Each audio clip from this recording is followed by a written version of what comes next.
Welcome, everybody, to this week's Esoteric Nerd interview. And I'm so excited because this week I get to talk with Julia Desmond. Julia Desmond is a oneness meditator and a oneness coach. And if you're sitting here going, what does that mean? Don't worry about it because we're going to chat about that today. So welcome, Julia.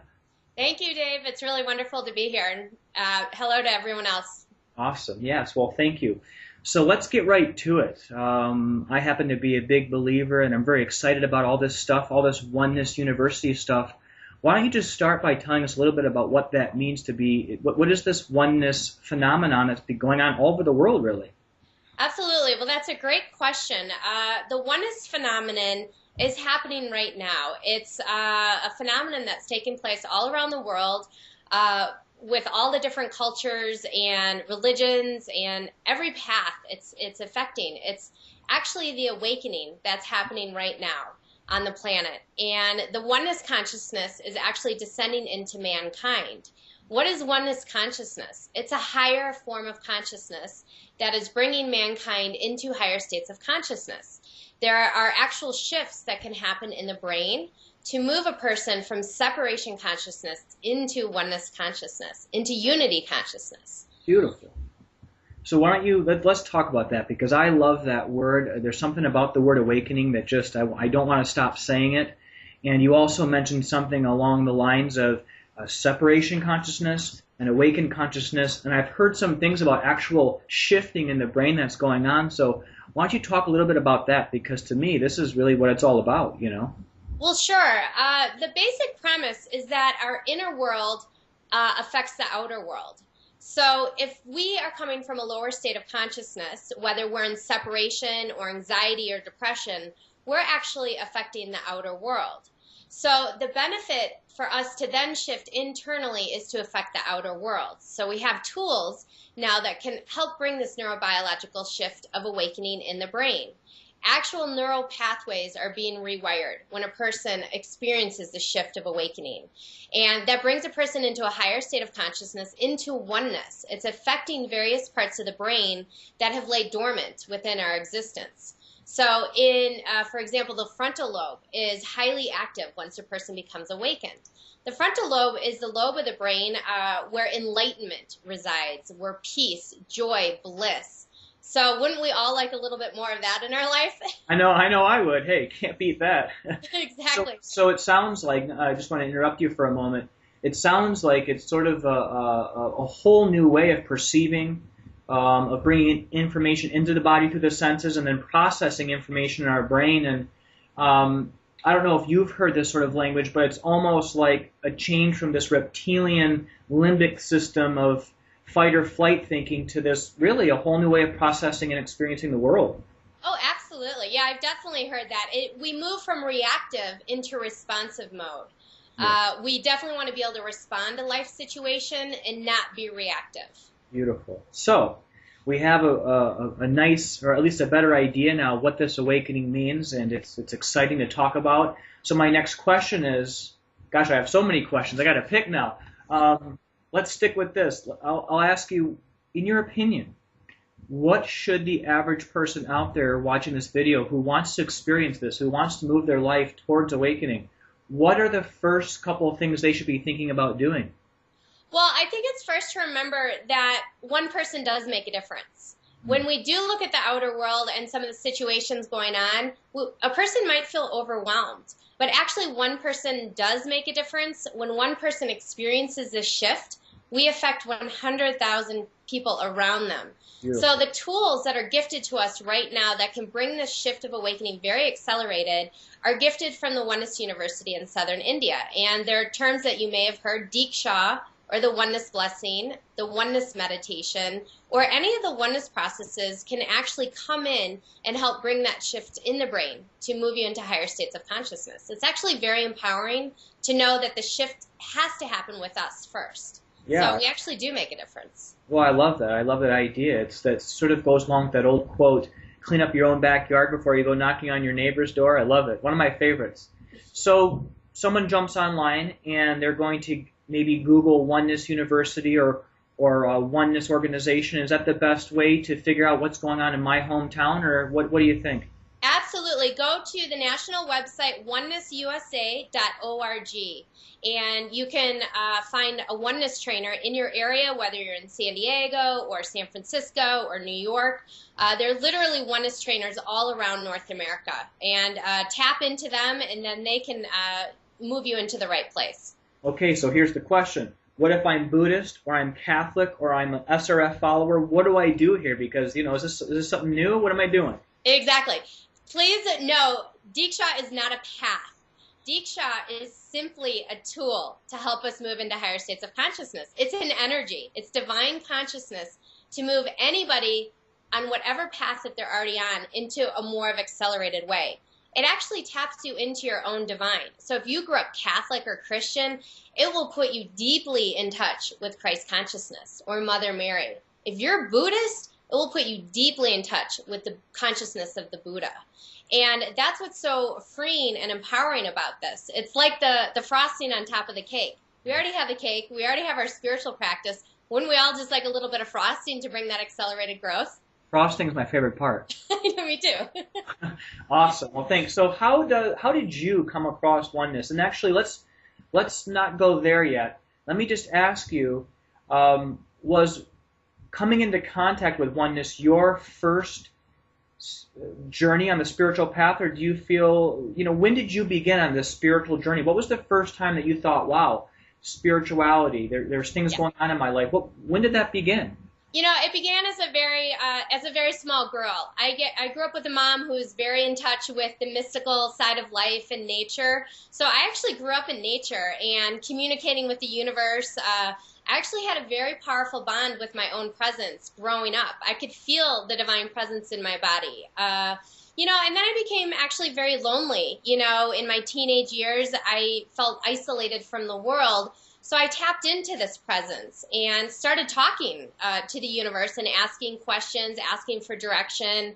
I started reading the books, when I was a teenager, some of the mystical books out there. So I knew I wasn't alone, but I still felt, a fish out of water. So you were the crazy girl. I'm just kidding. I wouldn't use that term. I was just different. you had it figured out, actually. Yeah, exactly. So for you, let's stick to this time period in your life. When you began to converse with this presence, what was that experience like for you? It was actually very natural. It was all about listening, asking the question, and then listening to the universe's answer. And that's obviously a very internal process. And I became very comfortable with getting to know the energy of the yeses and the nos. And I'm very sensitive to energy. And I'm also a mystic, so I see visions. So for me, it was a pretty easy path because, I'm gifted with sight, with insight. And the inner sight reflects the outer world. So for me, it was pretty easy to listen to the guidance in my life. Were you so it sounds like you were having visions and things back then as well? Absolutely. How did you deal with that? What was that like? Well, back in my 20s, I'm 42 now, but back in my 20s, I did have visions of the great shift, of the years around 2012 and this wonderful shift that we're going through. I used to have visions of the earth changes, of all the things that were written about or talked about. I used to experience that in very mystical visions, and it actually freaked me out, to be honest, because I was seeing 10 years into the future. So my personality, I couldn't really talk to about it with anybody. So I ended up using substances, I have to be honest. So sure. I had that type of personality going on as well, where I was a part of the party crowd. And that was how I fit into regular society, was to go out and forget about all those things. So you were the crazy girl. No, I was just a normal girl going out and having fun. Oh, I know. You're the kind of person I think I would have liked to hang out with. That's cool. Exactly. We'll share stories sometimes of the old times. Well, cool. So that sounds great. So then at what point in your life did oneness come into play? Well, good question. In my late 20s, I went into a deep depression, a deep existential suffering, and I lost all connection to my divine internally. I was dead inside, literally. And it got to the point I didn't think I was going to come out of it. I thought I had lost this connection forever. And this was my late 20s, and that was just such a bleak outlook. So I started really demanding to the universe, show me my teacher. I was doing this in a meditation for about a year, literally screaming up to the sky, knowing I wasn't here just to suffer, that I was here for a much greater purpose. And I said, please show me my teacher. And a year later, Diksha came into my life through a very series of synchronicities, actually through a mystical experience. And I ended up going to a Diksha experience or seminar a few weeks after this mystical experience, and experienced a very profound shift with my first receiving of the hands-on Diksha. I left in a higher state of consciousness. My brain was calm. I actually dropped all the addictions within 1 month of receiving my first Diksha. So I knew that this was a very powerful, powerful divine grace that had entered my life at that time. And since that point, I just became very passionate about helping others tap into this divine consciousness. That's beautiful. And for anyone watching who isn't sure what Diksha is, either in this video or the next one, we will talk about that, so hang in there. But I want to go back to something that you said that you did. You, for a year, spoke openly and outwardly and demanded, in a demanding way, to be shown your teacher, and you were speaking to this divine presence. Is that something, demanding or not demanding, I don't know, but speaking openly and outwardly to the divine energy, is that something that you recommend? Is that something that Oneness talks about? Absolutely. We must communicate with our divine source, and we must bring passion and energy to it. So for me, in my regular life, people who know me, I'm very outgoing. So when I'm in relationship with people, I ask for what I want. I come from a big family. I'm used to, demanding things or asking things. So that in turn has worked very well within my relationship with my bond with the divine. I don't have a timid relationship with my divine. I don't say, well, please, maybe, if, can I have this? I put it out there. I say, now, divine, this is what I need right now. Please bring this into my life. I'm very clear and precise as to what I want. And this is actually very important to grow this bond with our divine presence. Our divine is here to actually bestow everything onto us. Great wealth, great health, great relationships, and higher states of consciousness. So it is vital to have this open communication with our divine and to bring passion and energy to that relationship. Very cool. Thank you. That's a wonderful method, a wonderful strategy that we could take from this video. So going back to that time, you've mentioned substance abuse. You mentioned a tough time where you were in some kind of depression. And then now you're very outgoing and you like to be out there. Did that grow out of your connection with the divine, or had you always been outgoing and connecting with others, but then this depression kind of hit in the middle of it all? Exactly. I had always been outgoing. I grew up in a big family, a big Catholic family, very fun family, lots of brothers. So I had a lot of fun. But when the depression kicked in, it really made me move internally, not in a good way. Yeah, I can understand that. And how is your family with all of this now? As you grew up with a Catholic family. What is that relationship like now? What are their thoughts about everything? Oh, it's so beautiful. The relationship with my two parents, my mom and my dad, are amazing.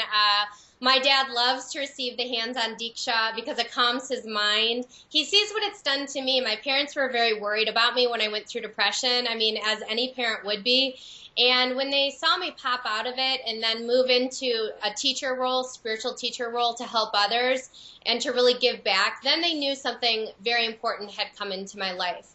And now my mom is actually part of the Oneness phenomenon as well. She's a Oneness trainer, and she's had her shift of awakening. So we work together within the Diksha phenomenon, my mom and I.